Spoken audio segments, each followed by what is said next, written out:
name is Erin and I'll be your online personal trainer for the day. Today we're going to be learning how to do a stiff leg deadlift to a shrug. So the first part of this movement is the stiff leg deadlift. So you're going to want to grab a bar that is not so heavy that you lose proper performance mechanics, but not so light that you're not getting any feedback. So the first things first, you're going to want to stand shoulder width apart or hip width apart, whatever is most comfortable for you. And you want to make sure that your toes are in line and pointed forward. Next, you're going to want to pick up the bar, and you're going to want to make sure that your arms are about shoulder width apart so that your thumbs are just touching the outsides of your thighs. And then I'm going to turn sideways so you get a better view.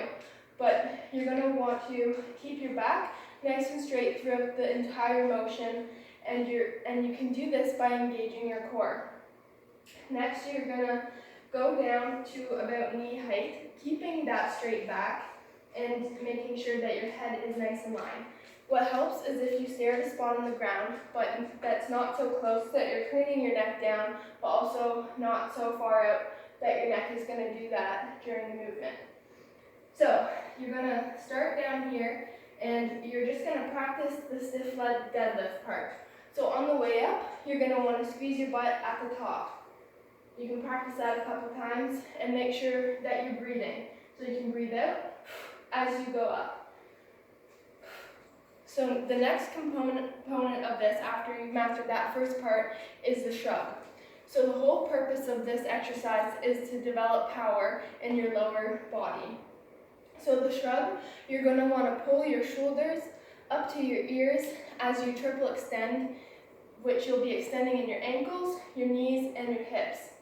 So before you start pulling your shoulders up to your ears, you're going to want to make sure that at the peak of the movement, you're squeezing your butt before you start the up. So I'll just demonstrate that a couple times. So shrugging up, and shrugging up, and up. So now, once you've mastered that part, we can put them all together. So the stiff leg, making sure that your back's straight, your core is engaged, and your shoulders are rolled back, feeling like they're pinched together. And then in one fluid motion, it'll look like this. Making sure that you add speed so that we're working on our power. So from this angle, it'll look something like this. Make sure that you're fully extended in your hips before you start shrugging to your ears. One thing to note is that the more speed you add, the more power you're going to have, but not so much speed that you lose your proper form. Good luck. Okay, for our next exercise, this is the continuous vertical counter movement hop. So it's continuous because unlike a non-counter movement or a non-continuous, you're not stopping, taking a break, and then going again. You're doing, say, 5 reps right after each other. Counter movement is that we're not stopping before we go up. You're starting up, swinging down, going back up. And then the hop, the difference between a jump and a hop is that a jump is both feet take off, whereas a hop, you're going to be on one foot, taking off and landing back on the same foot. So for this, you're going to want to make sure that you're wearing shoes that are really supportive around the ankles and your feet, because we don't want any risk of injuries. So the first thing, you're going to want to choose one foot to start off of. I'm going to choose my right. So as I go down into the jump, I'm going to want to make sure that my knee isn't going this way or this way, but it's staying in line with my toes. So the first, I'll show you from this angle what that looks like.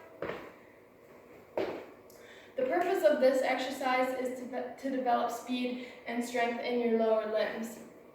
So putting this all together, I'm going to do 5 reps, and they're going to be continuous hops.